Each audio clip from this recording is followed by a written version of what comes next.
രചന ജിജി. അവതരണം Shahul Malayil. Editing Faisal C M Noonjeri. സൈറ മേണം ചോദിച്ച ഫയല്. പ്യൂൺ ഫയല് സൈറയ്ക്ക് നേരെ നീട്ടി. അവളത് വാങ്ങുന്നതിനിടയിൽ തൻ്റെ അടുക്കിലേക്ക് വരുന്ന ആളെയും നോക്കി. സായ, ഞാനിന്ന് ഹാഫ് ഡേ ലീവ് എടുക്കുവാണ്. എന്താ ശ്രീ, എന്താ കാര്യം? നിന്റെ മുഖം വല്ലാണ്ടിരിക്കുന്നത്? വല്ലാത്തൊരു തലവേദന സായ. അതും വെച്ചുകൊണ്ടിരിക്കേണ്ട നീ വാ, നമുക്ക് ഡോക്ടറെ കാണാം. ഞാനും വരാം. വേണ്ട സായ, ഒന്ന് കിടന്നാൽ മതി, മാറിക്കോളൂ. നിനക്കെന്തിനും ടെൻഷനുണ്ടോ ശ്രീ? ശ്രീയിൽ നിശബ്ദം നിറഞ്ഞു. പറ ശ്രീ. ശ്രീയിലെ മൗനം കണ്ട് സൈറ തുറന്നു. ഓക്കെ, ഒരു കാര്യം ചെയ്യാം, നമുക്ക് രണ്ടുപേർക്കും ഹാഫ് ഡേ ലീവ് എടുക്കാം. എന്നിട്ട് നമുക്ക് പോയി നല്ലൊരു സ്ട്രോങ് കോഫി അടിക്കാം. അപ്പം നിനക്ക് നിന്റെ മനസ്സിലെ ഭാര്യനോട് ഷെയർ ചെയ്യണം തോന്നിയാൽ നിനക്ക് എന്നോട് പറയാം. ഈ ടെൻഷനെല്ലാം കൂട്ടിങ്ങനെ നെഞ്ചിൽ പൂട്ടിക്കെട്ടി വെച്ച് നടക്കല്ലേടോ. ശരി സായ. അവർ കോഫി അടിക്കാനായി കോഫി പാർക്കിലേക്ക് കയറി. തലവേദന എങ്ങനെയുണ്ട് ശ്രീ? അങ്ങനെ തന്നെ ഉണ്ടടാ. ശരിക്കും നിന്റെ പ്രശ്നം എന്താണെന്നറിയാം നിനക്ക്? നിന്റെ മനസ്സിനാ പ്രശ്നം, അല്ല തലക്കല്ല. അതേടാ, അത് തന്നെയാണ് എൻ്റെ പ്രശ്നം. ഞാൻ പറയുമ്പോൾ നിനക്ക് എത്രത്തോളം മനസ്സിലാവുമെന്ന് എനിക്കറിയില്ല. നീ പറയ്, കേട്ടാലേ അറിയാൻ പറ്റും മനസ്സിലാവില്ലേ എന്ന്. നിനക്കറിയാമോ എൻ്റെ ജീവിതം അതെന്തായിരുന്നു, എങ്ങനെയായിരുന്നു എന്നൊക്കെ? എന്തോ നിന്റെ ജീവിതം അത്ര സുഖകരമല്ലെന്ന് തോന്നിയിട്ടുണ്ട്. ജീവിതം ചില്ല് കൊട്ടാരം പോലെയാണെന്ന് പറയുന്നത് എത്ര ശരിയാണ്. സൂക്ഷിച്ചില്ലെങ്കിൽ അത് ഉടഞ്ഞു പോകും. പക്ഷേ എത്ര സൂക്ഷിച്ചാലും ഉടയാതെയും ഉടഞ്ഞു പോകുന്ന ചില ചില്ലുകൊട്ടാരങ്ങളുണ്ട്. ചില ജീവിതങ്ങൾ അങ്ങനെ തന്നെയാണ്, അല്ലേ ശ്രീ? ഒരു പെൺകുട്ടിയുടെ ജീവിതത്തിലെ വഴിത്തിരിവാണ് അവളുടെ വിവാഹം. അത് അവളെ തന്നെ മാറ്റും. പുതിയ ലോകത്തിലേക്ക് കാലെടുത്ത് വെക്കുമ്പോൾ പല പ്രതീക്ഷകളോടെയും ആവും ആ ചുവടുവെപ്പ്. പക്ഷെ വിധി എന്താണ് ഒരുക്കി വെച്ചതെന്ന് ആർക്കും അറിയില്ല. അത് ശരിയാ ശ്രീ, പുതിയ ലോകത്തേക്കല്ലേ ഓരോ പെണ്ണിനെയും പറിച്ചു നടന്ന്. അവളെ ഏറ്റവും കൂടുതൽ ആശ്രയിക്കുന്നത് തൻ്റെ നല്ല ബാധ്യത തന്നെ ആയിരിക്കും. സ്നേഹം, കരുതൽ, പരിഗണന, പ്രണയം, ഇതെല്ലാം ആഗ്രഹിക്കുന്നുണ്ടാവും. ഇതൊക്കെ ഇല്ലാതെ എന്ത് ജീവിതം പെണ്ണേ? ഇതൊന്നും ഇല്ലാത്ത ജീവിതത്തെക്കുറിച്ച് നീ കേട്ടിട്ടുണ്ടോ സായ? ഇല്ല, എനിക്കറിയില്ല. എൻ്റെയൊക്കെ സ്നേഹനിധിയാണ്. ആ സ്നേഹപ്പെരുമഴയിൽ ഞാൻ നനഞ്ഞ് കുതിരാറുമുണ്ട്. അതെ, സ്നേഹം പ്രകടിപ്പിക്കാനുള്ളതാ, അല്ലാതെ മനസ്സിൽ സൂക്ഷിക്കേണ്ട ഒന്നല്ല. അത് പ്രകടിപ്പിക്കാതെ എങ്ങനെ അറിയാൻ കഴിയും? പരസ്പരം സംസാരിക്കാതെ ഇതൊക്കെ അറിയാൻ കഴിയുമോ? ജീവിതത്തിൻ്റെ തുടക്കത്തിൽ തന്നെ ഇതൊക്കെ അറിയേണ്ടി വരുന്ന ഒരു പെൺകുട്ടിയുടെ അവസ്ഥ. അവിടെ വീണുടെയും അവളുടെ സ്വപ്നങ്ങളുടെയും സങ്കല്പങ്ങളുടെയും ചില്ല് കൊട്ടാരം. എങ്കിലും ആ ചില്ലുകളെല്ലാം കൂട്ടിവെച്ച് വീണ്ടും ചേർത്ത് വയ്ക്കാൻ നോക്കുവള്. പക്ഷേ എവിടുന്ന്? ഒന്നും ശരിയാവില്ല. ഒരേ വീട്ടിൽ കഴിയുന്ന, ഒരേ പാതയിൽ സഞ്ചരിക്കുന്ന രണ്ട് പരിചിതമായ അപരിചിതർ. എന്നെ ഒന്ന് കേൾക്കാൻ ശ്രമിച്ചിരുന്നെങ്കിൽ, ഒന്ന് കാണാൻ ശ്രമിച്ചിരുന്നെങ്കിൽ, ഒന്നറിയാൻ ശ്രമിച്ചിരുന്നെങ്കിൽ എന്ന് എത്രയോ തവണ ഞാൻ ആഗ്രഹിച്ചു പോയിട്ടുണ്ടെന്ന് നിനക്കറിയോ? ഒരു തലോടലിനായി എത്രയോ ആഗ്രഹിച്ചു പോയിട്ടുണ്ട്. ഒന്ന് ചേർത്ത് പിടിച്ചിരുന്നെങ്കിൽ, ഒരു നോട്ടമെങ്കിലും എന്നിലേക്ക് വന്നിരുന്നെങ്കിലെന്ന് എത്രയോ ഞാൻ കൊതിച്ചിട്ടുണ്ടെന്നറിയോ സായ നിനക്ക്? അവളുടെ ശബ്ദമിടറി. നീ വിഷമിക്കല്ലേടി. ഒന്നും അയാൾ അറിഞ്ഞില്ല സായ, അറിയാൻ ശ്രമിച്ചില്ല. പറഞ്ഞറിയിക്കാൻ ശ്രമിച്ചപ്പോഴും അതൊന്നും ശ്രദ്ധിച്ചില്ല, കേൾക്കാനും തയ്യാറായില്ല. ആൾ സ്വന്തമായ നിമിഷം മുതൽ ആത്മാർത്ഥമായിട്ട് തന്നെയാണ് സ്നേഹിച്ചത്. എൻ്റെ ലോകം അയാളിലേക്ക് മാത്രമായി ചുരുങ്ങിപ്പോയിരുന്നു. എന്നിട്ടും എന്തേ അയാൾ നിന്നെ അറിയാതെ പോയി ശ്രീ? അറിയില്ല, അറിയുന്ന ഒന്നുണ്ടായിരുന്നു. ആൾ പാവായിരുന്നു. ആ വീട്ടിലൊന്നിൻ്റെയും കുറവുണ്ടായിരുന്നില്ല. എന്തെങ്കിലും ആവശ്യമുള്ള സാധനങ്ങൾ വേണമെന്ന് പറഞ്ഞാൽ നിഷ്പ്രയാസം വാങ്ങിത്തരും. പൈസ കൊടുത്ത് വാങ്ങാൻ കഴിയാത്ത പലതും ജീവിതത്തിലുണ്ടെന്ന് ആ മനുഷ്യന് അറിയുക എന്തോ. അതിൽ നിന്ന് എനിക്ക് മനസ്സിലായത് ആൾക്ക് എന്നോട് ദേഷ്യമൊന്നുമില്ല. പറഞ്ഞിട്ടാണെങ്കിൽ കൂടി എനിക്കത് സാധിച്ചു തരുന്നുണ്ടല്ലോ. ഓ, വലിയ കാര്യമായിപ്പോയി. അതാണ് ഒരു ജീവിതം ശ്രീ. അതൊക്കെ ആൾ ചെയ്തു തരുമ്പോൾ ഞാൻ ഓർക്കും, എന്തുകൊണ്ടാണ് സ്നേഹത്തോടെ രണ്ട് വാക്ക് പറയാത്തത്, ഒന്ന് ചേർത്ത് പിടിക്കാത്തത്, കരുതലോടെ പ്രണയത്തോടെ ഒരു നോട്ടം പോലും തരാത്തത്. പക്ഷെ ഒരിക്കൽ പോലും സ്നേഹം പ്രകടിപ്പിച്ചിട്ടില്ല, ഒന്നും പ്രകടിപ്പിച്ചിട്ടില്ല. ഒരുപാട് ആശിച്ചിരുന്നു ഞാൻ. എന്തിനും ഏതിനും തുണയാവുമെന്ന് കരുതി ഞാൻ. ഒന്ന് ചെറുതായൊക്കെ മാറാൻ ശ്രമിച്ചാൽ മനോഹരമാവുന്നതേ ഉള്ളൂ ഓരോ ജീവിതം. പക്ഷെ ചെയ്യില്ലല്ലോ. ഇങ്ങോട്ട് മിണ്ടിയില്ലെന്ന് നിനക്ക് അങ്ങോട്ടും മിണ്ടായിരുന്നില്ലേ? ഭാര്യയ്ക്കും ഭർത്താവിനിടയിൽ എന്തിനാ ഈഗോയോ? എനിക്കോ? എത്രയോ തവണ എന്നെ കേൾക്കാൻ ശ്രമിച്ചില്ലെങ്കിലും ആളോട് ഞാൻ സംസാരിക്കുകയായിരുന്നു. ഒന്നും പറയാൻ തയ്യാറല്ലെങ്കിൽ, മനസ്സുറന്ന് സംസാരിക്കാൻ തയ്യാറല്ലെങ്കിൽ പിന്നെ എന്തു ചെയ്യും? എന്തെങ്കിലും അങ്ങോട്ട് പറഞ്ഞാൽ തന്നെ തന്നോടല്ല ഈ പറയുന്നത് എന്ന മട്ടിലിരിക്കുന്ന ആളിനോട് പറയുന്നു. കരം കമിഴ്ത്തി വെച്ച് അതിൽ വെള്ളമൊഴിക്കുന്ന തുല്യം. പറയുന്ന വല്ലതും ആ ചെവിയിൽ കയറുന്നുണ്ടോ എന്ന് പോലും അറിയില്ല. എന്നിട്ട് ഒരിക്കലും ഞാൻ സംസാരിക്കാൻ ചെന്നപ്പോൾ ഒരിക്കലും ദേഷ്യപ്പെടാത്ത, മൗനം മാത്രം മുഖമുദ്രയ ആളിൽ നിന്ന് അന്ന് ഉതിർന്നു വീണ വാക്കുകളായിരുന്നു എൻ്റെ ശബ്ദത്തെയും താഴിട്ട് പൂട്ടിയത്. അവിടെ നിന്നായിരുന്നു ഒരുപാട് സംസാരിക്കാൻ, കേൾക്കാൻ ആഗ്രഹിച്ച ഞാൻ മൗനത്തിലേക്ക് കൂപ്പൂത്തിയത്. എന്നിലെ മാറ്റങ്ങൾക്കും അവിടെ നിന്നായിരുന്നു തുടക്കം. നിന്റെ മൗനത്തിൽ ആളിൽ നിന്നൊരു ചോദ്യം വന്നില്ലേ? ഒരുപാട് സംസാരിക്കുന്ന ഒരാൾ പതിയെ പതിയെ മൗനത്തിലേക്ക് പോകുമ്പോൾ ആരായാലും അതിൻ്റെ കാരണം അന്വേഷിക്കില്ലേ? എവിടുന്ന്? ഒന്നും ഉണ്ടായില്ല. എൻ്റെ മൗനം പോലും ആളെ ബാധിച്ചതേയില്ല. ഒരുപക്ഷെ അയാളും എൻ്റെ മൗനം ആഗ്രഹിച്ചിട്ടുണ്ടാവാം. വലിയ മുറിയിലെ വലിപ്പമുള്ള കട്ടിലിൻ്റെ രണ്ടറ്റത്തായി ഏതോ രണ്ട് ഗ്രഹങ്ങളിൽ എന്ന പോലെ അപരിചിതരായി തുടരുന്ന രണ്ടുപേർ മാത്രമായി പിന്നീട് ഞങ്ങൾ. ഒരു മുറിയിൽ കഴിയുന്ന പരിചിതമായ അപരിചിതർ. പരസ്പരം കാണാറില്ല, മിണ്ടുന്ന പോലും പരിമിതം. മുൻപെന്നിലേക്ക് നീണ്ട ചെറു കരുതൽ പോലും എങ്ങോ മാഞ്ഞുപോയി. രണ്ടുപേരും അവരുടെ സ്വാതന്ത്ര്യങ്ങളിൽ കഴിയുന്നു. ചിരിയോ കളിയോ പിണക്കമോ ഇണക്കമോ സ്നേഹമോ പ്രണയമോ കരുതലോ വാത്സല്യമോ ദേഷ്യമോ വഴക്ക് പറയലുകളോ ഒന്നുമില്ലാത്ത ശൂന്യത മാത്രം നിറഞ്ഞൊരു ജീവിതം. ജീവിതത്തെ അത്രമേൽ ആഗ്രഹിച്ചുകൊണ്ടാണോ ജീവിതം ഇങ്ങനെയൊക്കെ ആയിപ്പോയത്? ഒന്നും അല്ലാതായി പോയത് അറിയില്ല. ഒരുപാട് സ്നേഹം കൊടുക്കാൻ ആഗ്രഹിച്ചു, ഒരുപാട് സ്നേഹം തിരിച്ചു കിട്ടാനും കൊതിച്ചു. ആ ഒരൊറ്റ കാരണം കൊണ്ടാണോ എന്നറിയില്ല, ജീവിതത്തിലെ സ്നേഹത്തിന് മാത്രം സ്ഥാനമില്ലാതായി പോയി. കാത്തിരിക്കാനോ പ്രതീക്ഷിക്കാനോ ഒന്നുമില്ലാത്ത ജീവിതത്തിൻ്റെ നോവ് പലർക്കും മനസ്സിലായി എന്ന് വരില്ല. അതിലൂടെ കടന്നുപോയവർക്ക് മാത്രം അറിയാം ആ നീറുന്ന നോവ്. അവളുടെ കണ്ണുകൾ നിറഞ്ഞു തുളുമ്പി. കരയിലെ ശ്രീ, ജീവിതത്തിൽ കമ്മ്യൂണിക്കേഷനും പരിഗണനക്കും വലിയൊരു സ്ഥാനമുണ്ട്. പരസ്പരം അതില്ലെങ്കിൽ ആ ജീവിതത്തിലൊരു ജീവനുണ്ടാവില്ല, ഒരർത്ഥം ഉണ്ടാവില്ല. ശരിയാണ് സായ. ജോലി കഴിഞ്ഞ് വന്നാലും ഫോണിലും ലാപ്ടോപ്പിലും ഉണരുകയും ഉറങ്ങുകയും ചെയ്യുന്ന തൻ്റെ നല്ല ബാധിയോട് എന്ത് പറയാൻ? അതിലെ പണികൾ കഴിഞ്ഞ് ഭക്ഷണം കഴിഞ്ഞ് ഉറക്കം വരുമ്പോൾ അവർ സുഖമായിട്ട് കിടന്നുറങ്ങും. അതേ മുറിയിൽ മറ്റൊരു മനുഷ്യജീവി കൂടി ഉണ്ടെന്ന് ഓർക്ക പോലും ചെയ്യാതെ. അവിടെ ഈ പറയുന്ന സംസാരമോ പരിഗണനയോ ഒന്നുമില്ല. ഇതൊക്കെ കേൾക്കുമ്പോഴാ ശ്രീ എൻ്റെ എനിക്ക് പോയിട്ട് പൂജിക്കാൻ തോന്നുന്നു. നിന്റെ ഭാഗ്യമാണത്. ഈശ്വരനോട് നന്ദി പറയാം. നമുക്കൊന്ന് സംസാരിക്കാൻ. നമ്മൾ പറയുന്നൊന്ന് കേൾക്കാൻ ഒരാളില്ലാതെ വരുന്ന പോലെ ഒരു വിഷമം. ജീവിതത്തിൽ വേറെ വരാനില്ല. അതും കൂടെ ഒരാളുള്ളപ്പോൾ തനിച്ചായി പോകുന്ന പോലെ തോന്നും പലപ്പോഴും. അനുഭവിക്കുന്നവർക്ക് മാത്രമേ സത്യം പറഞ്ഞാൽ അതിൻ്റെ വിഷമം അറിയത്തുള്ളൂ. മനസ്സിലാവും ശ്രീ. മനസ്സിനേറ്റ മുറിവ് ചെറുതായിരുന്നില്ല. മനസ്സിനെ താങ്ങാവുന്നതിലും കൂടുതൽ സങ്കടം വന്നാൽ നമ്മൾ പോലും അറിയാതെ നമ്മൾ മാറിപ്പോവും. അത് ചിലപ്പോൾ ദേഷ്യം വെറുപ്പൊക്കെ ആയിട്ട് മാറും. അല്ലെങ്കിൽ എന്നെ പോലെ മൗനം കൊണ്ട് സ്വയം കീഴടങ്ങും. വട്ടുപിടിക്കാതിരിക്കാൻ പതിയെ ഞാനും ജീവിതത്തിൽ നിന്ന് പിൻവലിഞ്ഞു തുടങ്ങി. ഒരു ചില്ലുകൊട്ടാരം തകർന്നടിയുന്ന പോലെ എൻ്റെ സ്വപ്നങ്ങളും പ്രതീക്ഷകളും തകർന്നടിയുമ്പോൾ നിസ്സഹായയായി നോക്കി നിൽക്കാൻ എനിക്കാവുമായിരുന്നുള്ളൂ. അത് പറയുമ്പോൾ ശ്രീയുടെ ശബ്ദമൊന്നിടറി. സായ ശ്രീയുടെ കൈകൾ പിടിച്ച് മെല്ലെ തലോടി. എവിടെയോ വെച്ച് എനിക്ക് എന്നെ തന്നെ നഷ്ടപ്പെടുമെന്ന് തോന്നി തുടങ്ങി. ജീവിതത്തിലാകെ മിച്ചമെന്ന് പറയാനുള്ളത് എൻ്റെ മോന. തുടക്കത്തിൽ എപ്പോഴോ കിട്ടിയ അല്പം മാത്രമായ ജീവിതത്തിൽ നിന്ന് കിട്ടിയ നിധിയ എൻ്റെ മോൻ. അതുമാത്രമാണ് ആ ജീവിതത്തിൽ മിച്ചമുണ്ടായത്. എൻ്റെ മോൻ്റെ മുഖമാണ് പലതും ചെയ്യുന്നതിൽ നിന്ന് എന്നെ തിരികെ കൊണ്ടുവന്ന് ഞങ്ങൾക്ക് വേണ്ടി ജീവിക്കാൻ ഞാൻ മാത്രമേ ഉള്ളൂ എന്ന തിരിച്ചറിവിൽ ഞാനൊരു തീരുമാനമെടുത്തു.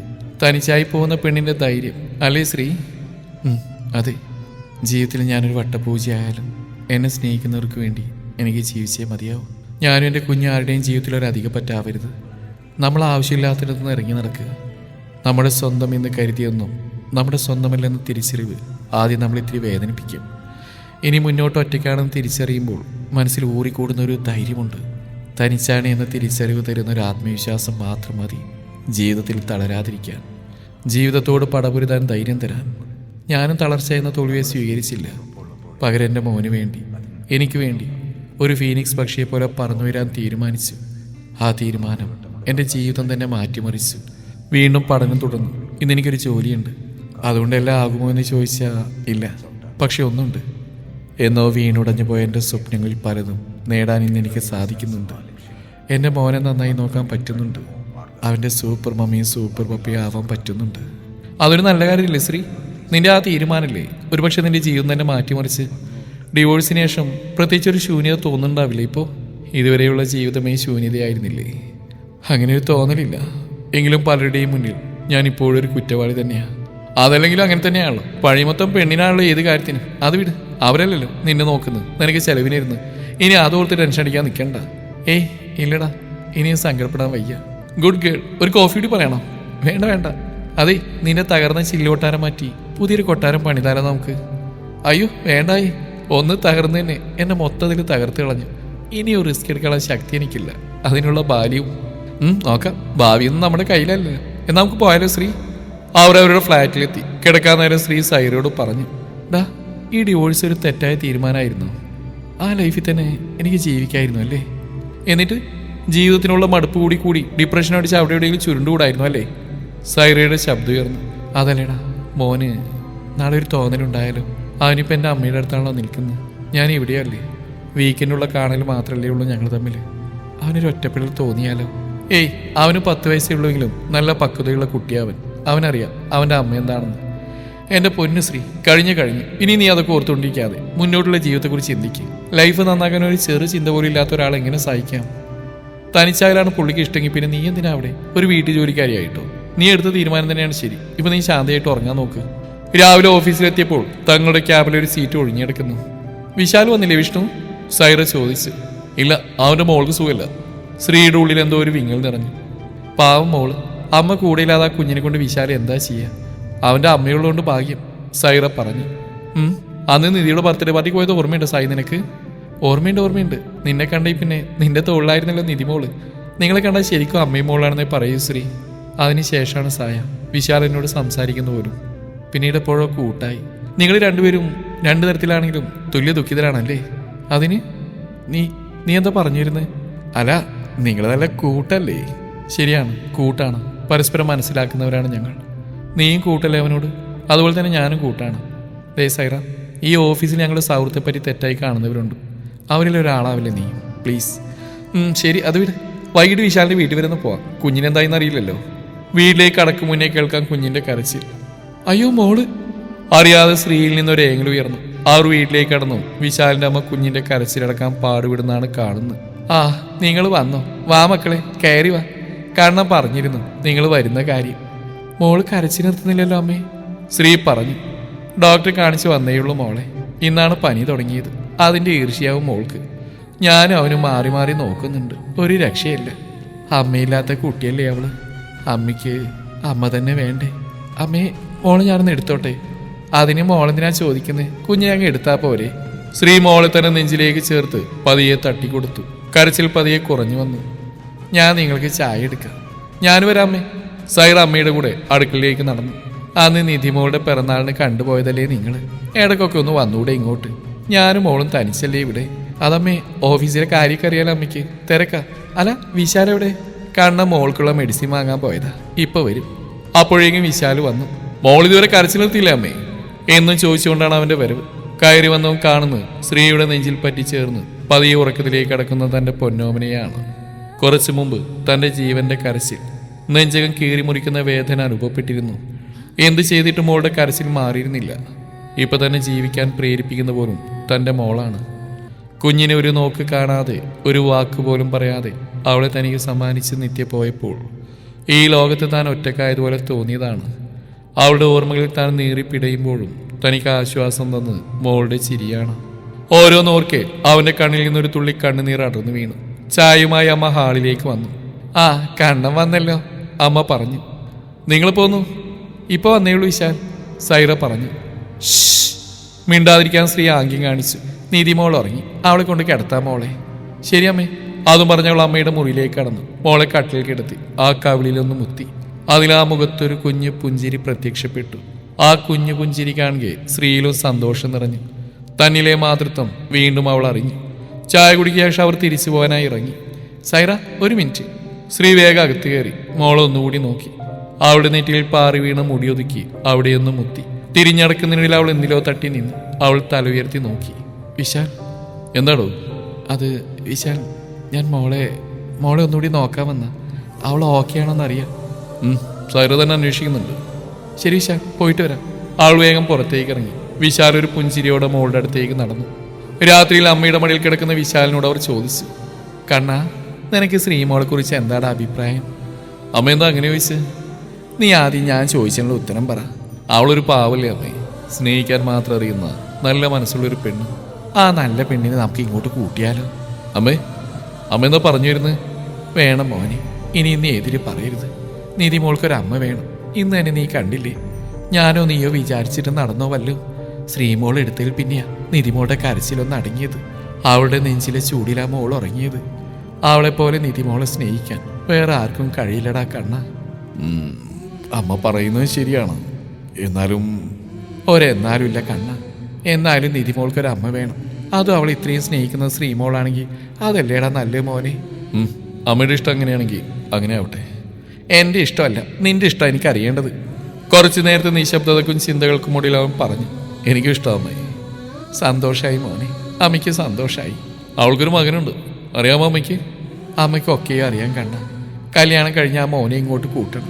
നിധിമോൾക്കൊരേട്ടൻ, മോനൊരു കുഞ്ഞനുജെത്തി. അവന്റെ മനസ്സ് നിറഞ്ഞു. മറുവശത്ത് സൈറയുടെ ചോദ്യത്തിന് ഉത്തരമില്ലാതിരിക്കായിരുന്നു ശ്രീ. നിധിമോൾക്ക് പുതിയൊരു അമ്മ വന്നാ അവൾ നിധിമോളെ നോക്കിയില്ലെങ്കിലോ, മോളെ കഷ്ടപ്പെടുത്തിയാലോ? അത് ഓർക്കുന്നതോറും അവളുടെ മനസ്സിൽ വേദന തിങ്ങി നിറഞ്ഞു. ശ്രീയുടെ ആ ഭാവം കണ്ടതും സൈറ തുടർന്നു. നിധിമോൾ ഓർത്തെങ്കിലും നിനക്ക് സമ്മതിച്ചൂടെ? അത് മാത്രമല്ല, വിശാൽ നിന്നെ പൊന്നുപോലെ നോയിക്കോളും. അവന് നമ്മളൊക്കെ അറിയുന്നതല്ലേ. എനിക്കെൻ്റെ മോൻ്റെ സമ്മതം കൂടി വേണം. അവനെ തനിച്ചാക്കി എനിക്ക് മാത്രമായിട്ടൊരു ജീവിതം അതെനിക്ക് വേണ്ട. അതോർത്ത് നീ പേടിക്കണ്ട. കുറച്ചു മുമ്പ് വിശാലിൻ്റെ അമ്മ വിളിച്ചിരുന്നു. അവർക്ക് ഈ ബന്ധത്തിന് താല്പര്യമുണ്ടെന്ന് പറഞ്ഞ്. ശ്രീ, നീ നോക്കേണ്ട. അക്കുമാനെ കൂടി ചേർത്താണ് അവർ നിന്നെ ചോദിച്ച്. നാളെ നിന്റെ വീട് വരെ ഒന്ന് പോവാം, ഞാൻ അവതരിപ്പിക്കാൻ കാര്യങ്ങളൊക്കെ. പിറ്റേന്ന് രാവിലെ തന്നെ അവർ ശ്രീയുടെ വീട്ടിലേക്ക് പുറപ്പെട്ടു. സൈറ ശ്രീയുടെ അച്ഛനോടും അമ്മയോടും കാര്യം അവതരിപ്പിച്ചു. ഏവർക്കും സന്തോഷമായി. മകളുടെ ജീവിതത്തിന്റെ കാര്യത്തിൽ അവർക്കും ആശ്വാസമായി. അക്കുമോനോട് അഭിപ്രായം ചോദിച്ചു.